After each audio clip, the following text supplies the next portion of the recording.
Halo semuanya, apa kabar? Tetap jaga kesehatan dimanapun kalian berada ya. Pada kesempatan kali ini, kita akan membahas pembahasan soal postes materi bentuk akar dan pengolahan data. Maka dari itu, tetap fokus, semangat, dan konsentrasi. Pembahasan soal yang pertama, Pak Doni seorang petani. Ia akan menjual sawahnya yang berbentuk persegi. Jika panjang sisi sawah Pak Doni adalah 23 meter, maka luas tanah yang akan dijual Pak Doni adalah, berarti di sini ada kata luas. Berarti kita akan mencari luas sawah yang berbentuk persegi. Coba ingat, luas persegi adalah sisi pangkat 2. Karena di sini S-nya itu adalah 23, kita substitusikan jadi 23 pangkat 2. 23 pangkat 2 jadi apa? Jadi 23 kali 23. 23 kali 23 yaitu 529 meter kuadrat. Jadi, luas tanah yang akan dijual Pak Doni adalah 529 meter kuadrat. Pembahasan soal nomor 2. Hasil dari 64 pangkat negatif 1/3 adalah, oke, 64 pangkat negatif 1/3 itu berarti merupakan bilangan yang berpangkat negatif. Kita ingat bahwa bilangan yang berpangkat negatif itu dapat ditulis menjadi ya seperti ini. Jadi 1/64 pangkat 1/3. Dengan catatan negatifnya jadi hilang, tapi posisinya jadi di bawah. Sekarang udah kayak gini gimana? Nah, 64 pangkat 1/3 ini dapat dibentuk seperti berikut. Jadi 1 per akar pangkat 3 dari 64. Oke, akar pangkat 3 dari 64 itu berapa? Berapa sih bilangan yang ketika dipangkatin 3 itu hasilnya 64? Ya, jawabannya adalah 4. Karena ketika 4 dikali 4 dikali 4 itu adalah isinya 64. Jadi hasil dari 64 pangkat negatif 1/3 itu adalah 1/4. Pembahasan soal nomor 3. Hasil dari akar 48 ditambah 2 akar 27 dikurangi akar 147 adalah, sekarang kita coba sederhanakan satu-satu terlebih dahulu. Yang pertama adalah untuk akar 48. Nah, kita ubah nih akar 48 ini menjadi akar 16 dikali 3. Kak, kenapa kok milihnya 16 dikali 3? Karena 16 itu merupakan bilangan kuadrat. Bilangan kuadrat maksudnya kayak gimana? Karena merupakan hasil dari bilangan yang sama, yaitu 4 dikali 4. Yuk, sekarang kita pisahin akar 16 dikali akar 3. Nih, untuk akar 16, berapa sih bilangan yang ketika dipangkatin 2 hasilnya 16? Ya, tentunya adalah 4. Jadi 4 dikali akar 3. 4 dikali akar 3 yaitu adalah 4 akar 3. Selanjutnya untuk 2 akar 27. Kita ubah nih 27-nya menjadi 9 dikali 3. Kenapa kok Kak milihnya 9 dikali 3? Karena 9 merupakan bilangan kuadrat, yaitu hasil kali dari 3 dikali 3 atau 3 pangkat 2. Sekarang kita pisahin 2 dikali akar 9 dikali akar 3. Akar 9 tadi berapa sih bilangan yang ketika dipangkatin 2 hasilnya 9? Ya, yaitu 3. Sehingga kita peroleh 2 dikali 3 dikali akar 3. 2 dikali 3 dikali akar 3 yaitu adalah 6 akar 3. Selanjutnya untuk 147 kita ubah menjadi akar 49 dikali 3. Kenapa Kak 49 dikali 3? Karena 49 itu merupakan bilangan kuadrat, yaitu hasil kali dari 7 dikali 7 atau sama dengan 7 pangkat 2. Oke, kita pisahin akar 49 dikali akar 3. Akar dari 49 tadi berapa? Ya, 7. 7 dikali akar 3 yaitu adalah 7 akar 3. Sekarang kita masuk ke operasi yang ini ya, yaitu 4 akar 3 ditambah 6 akar 3 dikurangi 7 akar 3. Ini kayak gimana nih Kak? Nah, karena akarnya itu sama ya, di sini akar 3, akar 3, akar 3, kita tinggal operasiin yang di luar akarnya, yaitu 4 ditambah 6 dikurangi 7. Hasilnya adalah 3 akar 3. Pembahasan soal nomor 4. Bentuk baku dari 23.080.000 adalah, nah untuk yang ini kita periksa dulu satu-satu. Kita periksa dulu untuk option A, yaitu 2,308 dikali 10 pangkat 8.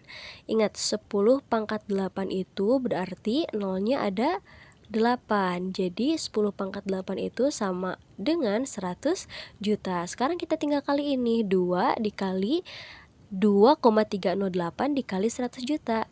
Hasilnya adalah ya 230 juta 800 ribu. Kak, kok bisa gini sih hasilnya? Nah, caranya kita tinggal coret aja. Untuk di sini yang belakang komanya ada berapa? Ada 3 ya.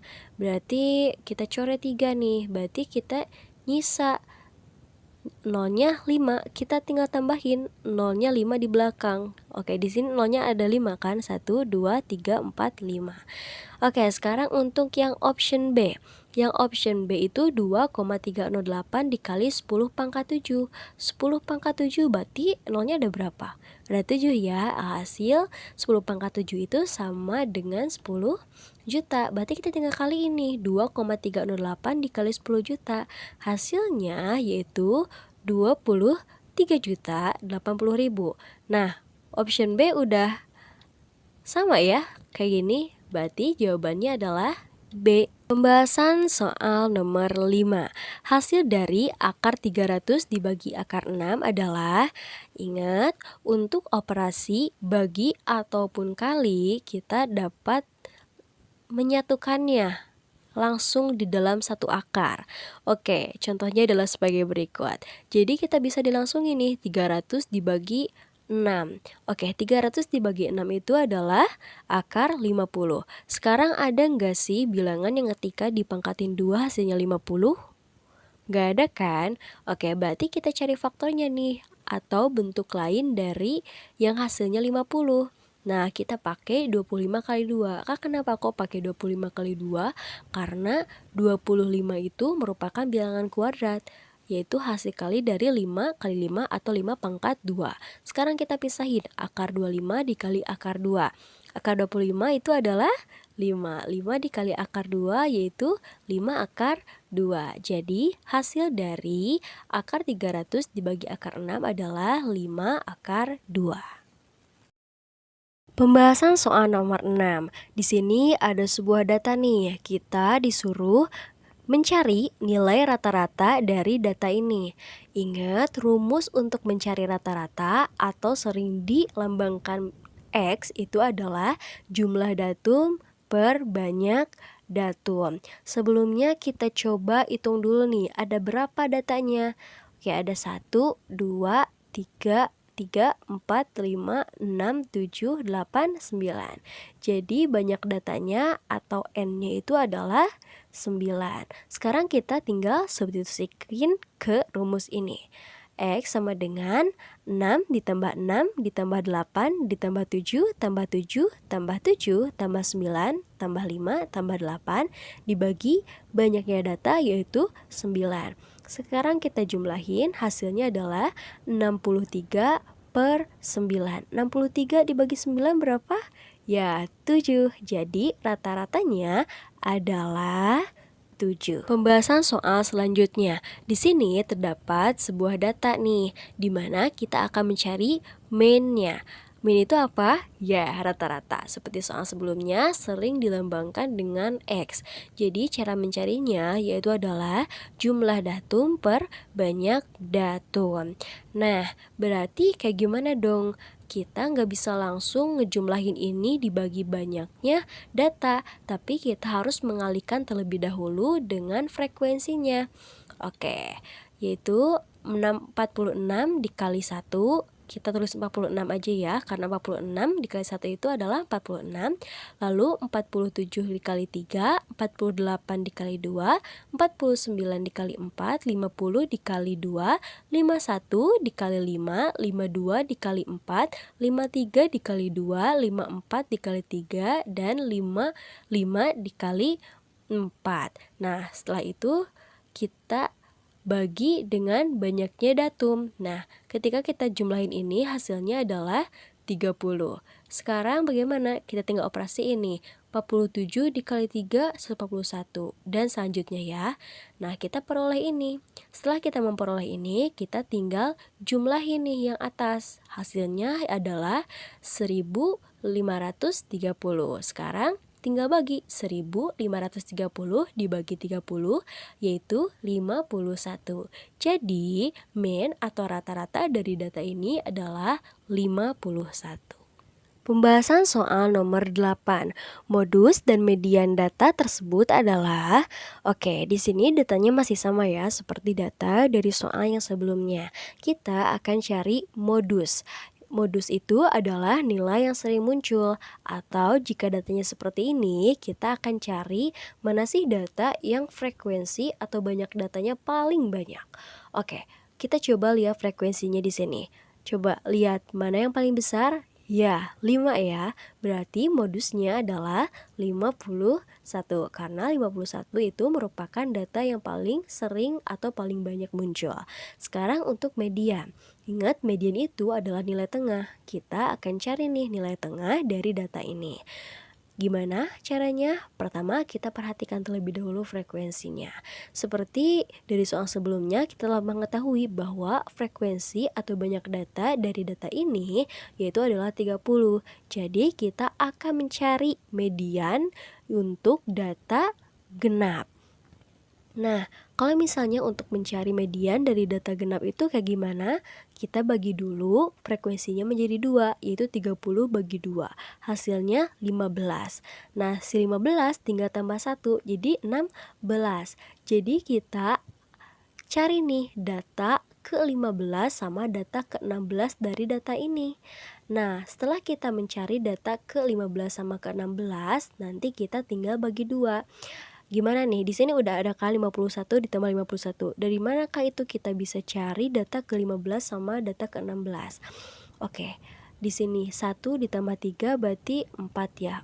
4 ditambah 2 yaitu 6. 6 ditambah 4 itu 10. 10 ditambah 2 itu 12. 12 ditambah 5 itu 17. Oke, berarti data yang melingkupi 15 sama 16 itu ada di sini karena merupakan 17 kan di sininya. Berarti kita dapat nih untuk data ke-15 dan data ke-16 itu adalah 51. Jadi 51 tambah 51 dibagi 2 hasilnya adalah 51.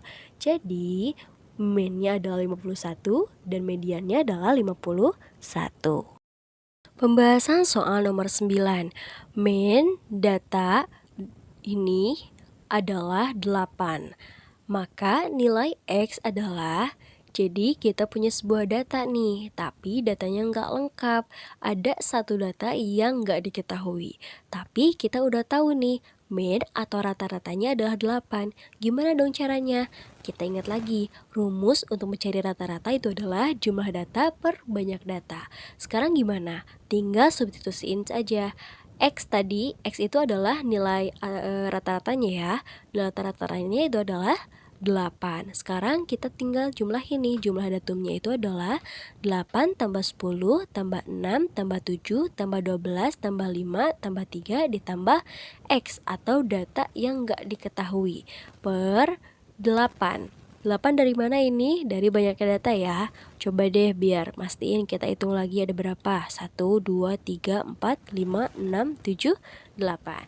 Oke, sekarang kayak gimana Kak? Sekarang kita tinggal pindah ruas ini. Yang 8 ini ke sebelah ini. Karena di sininya bagi berarti kesini tinggal dikali. Jadi kita peroleh 8 dikali 8 sama dengan 8 ditambah 10 tambah 6 tambah 7 tambah 12 tambah 5 tambah 3 ditambah X. Sekarang kita operasiin lagi. 8 dikali 8 64 sama dengan hasil penjumlahan ini adalah 51 ditambah X. Jadi X-nya nggak bisa ditambahin ya. Sekarang kayak gimana? Kita tinggal pindah ruasin, yaitu 64 dikurangi 51 sama dengan X. Hasilnya X adalah 13. Jadi data yang nggak diketahui dari sini yaitu adalah 13. Pembahasan soal nomor terakhir atau nomor 10. Dari data tersebut, nilai kuartil bawah dan kuartil atas berturut-turut adalah, oke, di sini ada sebuah data. Kita akan mencari nilai kuartil atas dan nilai kuartil bawah. Namun sebelumnya perlu kalian ketahui nih, bahwa kuartil itu ada 3, Yang pertama ada kuartil atas, ada kuartil tengah, ada kuartil bawah. Nah, untuk kuartil tengah itu sama dengan atau median yang udah kita pelajari sebelumnya. Nah, sekarang kita akan cari kuartil atas sama kuartil bawah. Gimana Kak caranya? Yang pertama, kita urutkan datanya terlebih dahulu. Dari yang terkecil ke terbesar ataupun sebaliknya ya. Itu boleh terserah kalian. Sekarang kita akan cari terlebih dahulu kuartil atas. Nah, cara untuk menentukan kuartil atas yaitu 3/4 dikali N ditambah 1. Kak, maksudnya N itu apa sih? Nah, N itu adalah banyaknya data. Sekarang kita coba hitung. N-nya di sini ada berapa? 1, 2, 3, 4, 5, 6, 7, 8, 9, 10. Jadi N-nya ada 10. Sekarang kita tinggal substitusiin aja, yaitu 3/4 dikali 10 tambah 1. 10 tambah 1 yaitu adalah 11. Jadi kita tinggal operasikan 3/4 dikali 11, hasilnya adalah 8,25. Oke, udah gini gimana? Nah, ini bukan hasil akhir, tapi kita harus kembali ke data. Data yang ini. Kita coba lihat. Berarti kalau misalnya di sini hasilnya 8,25, maka nilainya itu adalah pertengahan dari data ke-8 dan data ke-9. Coba kita lihat data ke-8 sama ke-9 yang mana? Tuh 2, 3, 4, 5, 6, 7, 8. Oke, ini data ke-8, ini data ke-9. Nah, 8,25 tuh di sini. Sekarang cara menentukan kuartil atasnya yaitu dengan 6 ditambah 6 atau data 8 ditambah data 9 dibagi 2. Hasilnya adalah 6. Jadi kuartil atasnya yaitu adalah 6. Sekarang untuk kuartil bawah. Nah, rumus untuk kuartil bawah yaitu 1/4 N ditambah 1. Sekarang kita tinggal substitusiin. N-nya yaitu 10. Jadi 1/4 dikali 10 tambah 1 yaitu 1/4 dikali 11. Hasilnya adalah 2,75. Nah, kita kembali lagi ke data yang sudah diurutkan. 2,75 ini menunjukkan bahwa data untuk kuartil bawah itu adalah antara data kedua dan data ketiga. Data kedua sama data ketiga itu adalah ini ya. Ini kedua, ini ketiga.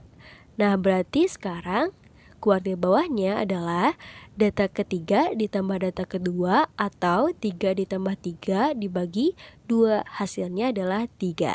Jadi untuk kuartil atasnya 6, kuartil bawahnya adalah 3.